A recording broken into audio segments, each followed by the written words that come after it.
আসসালামু আলাইকুম। কাছের এবং দূরে, ইটালি বা ইটালির বাইরে, আপনারা যে যেখান থেকে আমার এই ব্লগটা ইউটিউবে বা ফেসবুকে দেখবেন, সবাইকে শুভেচ্ছা ও ভালোবাসা। আমি উজ্জ্বল, ইটালির রাজধানী রোম থেকে।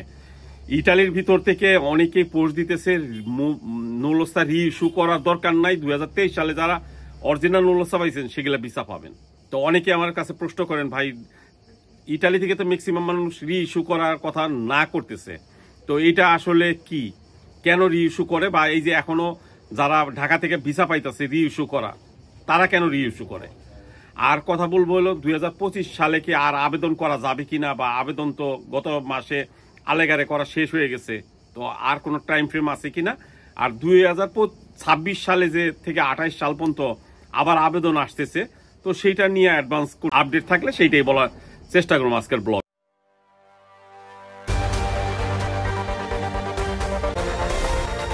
ইটালি থেকে গণ্যমান্য অনেকেই বলতেছে, আমি সবাই সম্মান দিয়েই বলি, নুলস্তা আসলে ডেট যায় না, জমা দেওয়ার পরে সেইটা আর রি ইস্যু করার দরকার নাই।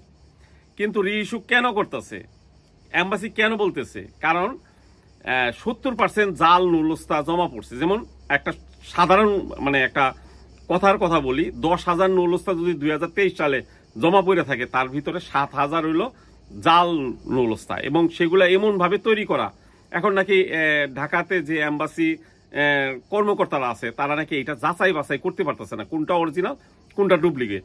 এটা নিয়ে অনেক চেষ্টা করছে, ভিসা দিবার চেষ্টা করছে, যাচাই বাছাই করার চেষ্টা করছে। লাস্টে তারা একটা বুদ্ধি নিছে যে ইটালি থেকে আবার মালিক যায় পেপুত্তরা থেকে রি ইস্যু করে যদি নুলস্তা নেয়, এবং রি ইস্যু নুলস্তা কিন্তু গত সপ্তাহে, তার আগের সপ্তাহে এবং আজকেও 50 থেকে 70 জন মানুষ ভিসা পাইছে 2025 সালে রি ইস্যু করার নুলস্তা, এবং রি ইস্যু করার নুলস্তা ভিসা পাইয়া ইটালিতেও চলে আসছে 2023-এর। তো রি ইস্যু বলতে আছে, মালিক যদি চায় পেপুত্তরা গিয়ে রি ইস্যু করাইতে পারবে। আবার যদি বলেন যে না, আমি অরিজিনাল নুলস্তা পাইছি, সেটা জমা দেওয়া, আমি রি ইস্যু করুম না, কিন্তু হ্যাঁ এইটাও কথা সত্যি, সেইটাও নষ্ট হবে না বা আপনি রিজেক্ট হবে না, কিন্তু আপনার ফাইলটা ওইভাবে পড়ে থাকবে, কারণ তারা যাচাই বাছাই করতেছে না। এখন শুধু তারা আছে ইস্যু করে যারা যেসব নুলস্তা নেয় সেগুলারে ভিসা দেয়, এইটাই জাস্ট, আর কিছু না। 2023-এ যারা অরিজিনাল নুলস্তা পাইছে সবই অরিজিনাল, কিন্তু এখন যদি ভিসা না দেয়, তার জন্য ওয়েট করতে হবে কত বছর আমি জানি না। তো যারা এখানে কথা বলছে সেইটাও রাইট আছে, কিন্তু সাথে সাথে এইটাও ঢাকা এম্বাসি তারা ভিসা দেওয়ার ক্ষেত্রে যাচাই বাছাই প্রক্রিয়াটা তারা করতে পারতেছে না। এর জন্যই রিইস্যু করলে তাদের ভিসা দিতে সহজ হইতেছে। 2025 সালে আর কি আবেদন করা যাবে না ভাই, আবেদনের সময় গত মাসে শেষ হয়ে গেছে, এবং আমার ধারণা মতে বাঙালিরা, এই বাংলাদেশিরা এই আবেদনের ভিতরে ম্যাক্সিমাম শরিকই হয় নাই। এখন যদি বলেন যে কি পরিমাণ শরিক হয়েছে, আমি কোথাও শুনি নাই ভাই যে কেউ শরিক হয়েছে। আর যদি আপনাদের কাছে কেউ শরিক হওয়ার কথা টাকা নেয়, তাহলে এই যে আপনি জাল বা ফেক একটা রিসিভুতা দিয়ে দিবে সামনে যে অক্টোবরে ক্লিক ডে, তখন ক্লিকের পরে।